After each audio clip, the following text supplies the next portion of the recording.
Hey guys, what's up? And for today's video ay ituturo ko naman sa inyo kung paano nga ba natin isi-secure yung mga GCash account natin. Kasi alam naman natin, 'di ba, na sobrang napaka-moderno na ng panahon ngayon. So ang pagpapadala ng pera is ginagawa na lang via e-wallet, kagaya ng GCash or Maya. Pero ayun na nga guys, sa sobrang dami ng transactions na nangyayari kay GCash, marami ding nagsusulputang mga scammer na kung saan humihingi ng mga OTP, 'di ba? Para makuha or makapasok sa account natin. Meron ding iba na nanghihiram ng cellphone natin, pero ayun na nga, kinukuha na pala yung personal information natin para mapasok nila yung account natin. Diba? So, in this case guys, kahit malalaman nila yung username or yung mobile number tsaka yung password, hindi sila makakapasok sa account natin pag ginawa natin tong steps na to. So, yun nga guys, ang una natin gagawin ay pumunta lang muna dito sa Play Store at syempre, i-download lang muna natin or i-update yung GCash application. Okay? So, click mo lang yan dito guys, GCash. So, pag may makita ka ditong update mo lang yan. So, as you can see guys, updated na po yung natin, yung GCash app natin. So, pindutin lang natin yung application at i-open natin. Pag napunta ka na dito sa dashboard, ang gagawin lang natin ay pumunta tayo dito sa profile. So, medyo nag-loading pa, no? So, ang gagawin lang natin guys ay pumunta lang tayo dito sa sa profile. Tapos, sa profile, piliin lang natin tong settings. Dito sa settings, okay, piliin natin tong account secure. So, pag pinindot natin yung account secure, ito lang yung lalabas dito, unregistered or registered account.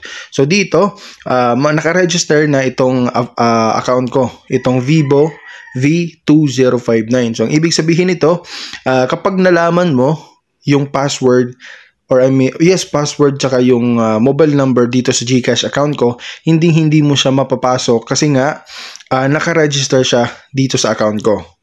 So, ang kagandahan dito, 1 GCash account per device na ang nangyayari dito, kagaya po ni Maya.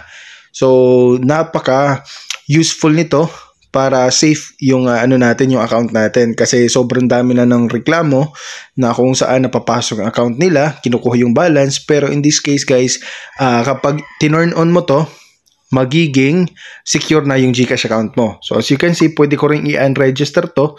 Ayan, na-register ko to noong May 11, 2024 at 11:14 PM. So pag klinik ko itong unregistered phone, so matatanggal yung mobile device na to, at syempre pwede kong gamitin or pwede na ako makapag-login sa another device. Pero yun nga, kapag magla-login ka sa other device, kailangan mo ring i-register yung application mo. Kasi kung hindi mo i-register, hindi ka makakapasok sa GCash account mo. Kaya sa bagong update ni GCash ngayon guys, hindi ka na pwede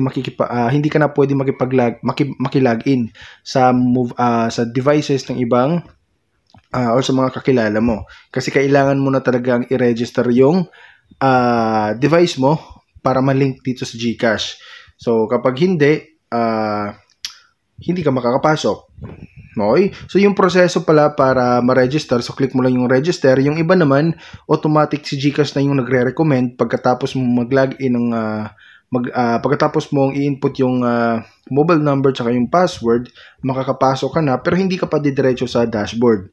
Okay, ang mangyayari kasi nun, ina-allow ka ng GCash na i-register yung phone. So, kung ika-cancel mo, automatic malalag out yung account mo.